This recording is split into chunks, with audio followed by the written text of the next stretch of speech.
Horror कहानियां थी। कौन थी वो? मैं 8 महीने की प्रेग्नेंट थी और अपनी डिलीवरी के लिए अपने मायके गई थी।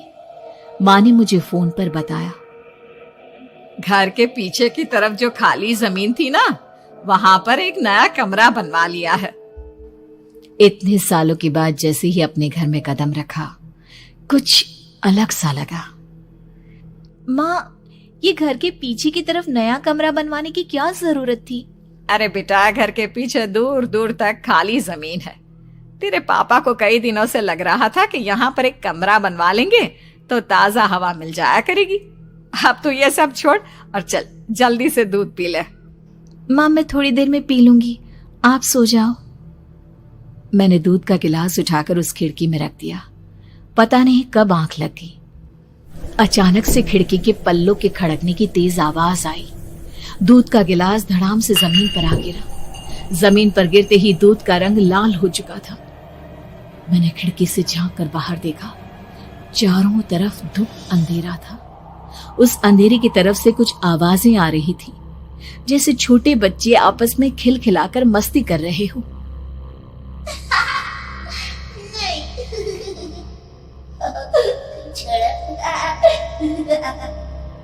इतनी रात को इतने घनघोर अंधेरे में बच्चों की आवाज कैसे आ रही है?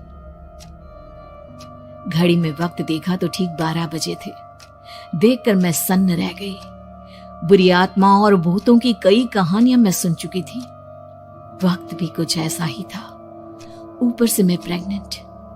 सुना था कि ऐसे वक्त में अक्सर बुरी आत्माएं औरतों का पीछा करती है, तो क्या मेरे पीछे भी? पसीने से तरबतर बड़ी मुश्किल से, जैसे कांपते हाथों से मैंने उस खिड़की को बंद किया।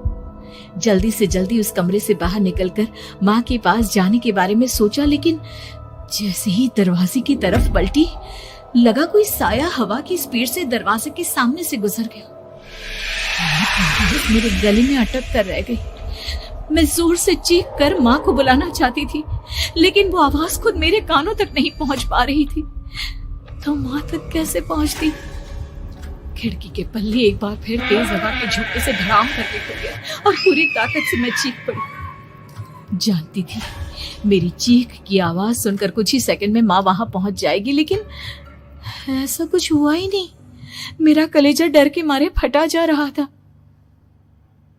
आखिर माँ ने मेरी आवाज क्यों नहीं सुनी? इतनी गहरी नींद में तो माँ कभी नहीं सोती। ठीक पीछे खुली हुई वो खिड़की। मुझ में इतनी ताकत नहीं बची थी कि मैं पलटकर उस तरफ देख भी सकूं। हवा का एक सनसनाता हुआ झोंका उसी वक्त मेरे कानों से आकर टकराया। लगा जैसे किसी ने दबी हुई आवाज में धीरे से मुझसे कहा, चली जाओ यहाँ से। मैंने दोनों हाथ अपने कानों पर रख लिए और एक बार फिर ताकत लगाकर जोर से चीखने की कोशिश की। माँ! पापा! मेरी आवाज उस कमरे की दीवारों से टकराकर वापस मुझे ही सुनाई दे रही थी। जितनी ताकत के साथ मैंने चीखने की कोशिश की थी, कुछ ही देर बाद उससे कहीं ज्यादा तेज और दर्दनाक चीख मुझे सुनाई देने लगी। कि आवाज ठीक मेरे पीछे खिड़की से आ रही थी। वो आवाज मेरे कानों में पिघलते हुए लोहे की तरह गिर रही थी। उन आवाजों में हैवानियत थी। वो आवाजें किसी इंसान की नहीं है, इतना मैं समझ चुकी थी। कांप रहे हाथों से मैंने अंधेरे में कुछ ढूंढने की कोशिश की। तभी अचानक मेरा हाथ बेड पर रखी टॉर्च पर पड़ा। किसी तरह ताकत लगाकर टॉर्च का बटन ऑन किया, लेकिन ये क्या? सामने दरवाजे पर 3 छोटी लड़कियां खड़ी हुई थी। उनके हाथ में स्टील के चमचमाते हुए चाकू थे। मैं घबराकर लड़खड़ाई और पीछे की तरफ हटी, लेकिन तब तक वो मेरे पास आ चुकी थी। उनकी गर्दन टेढ़ी थी और उनके हाथों के वो चाकू मेरे पेट को निशाना बनाने को तैयार। मैं जोर से चीखी, नहीं, छोड़ दो मेरे बच्चे को, मत मारो, मत मारो, छोड़ दो मेरे बच्चे को। सोनाली, क्या हुआ बेटा? तू इतनी डरी हुई क्यों है? उठ बेटा, क्या हुआ?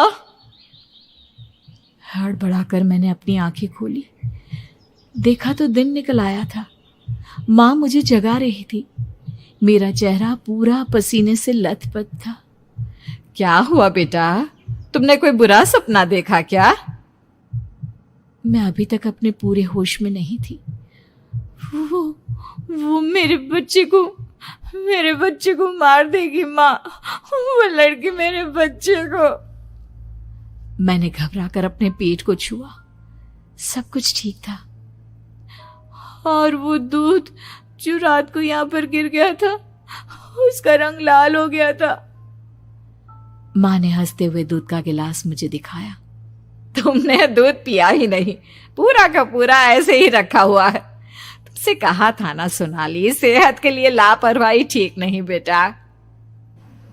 लेकिन मैंने तो सब कुछ अपनी खुली आंखों से देखा था।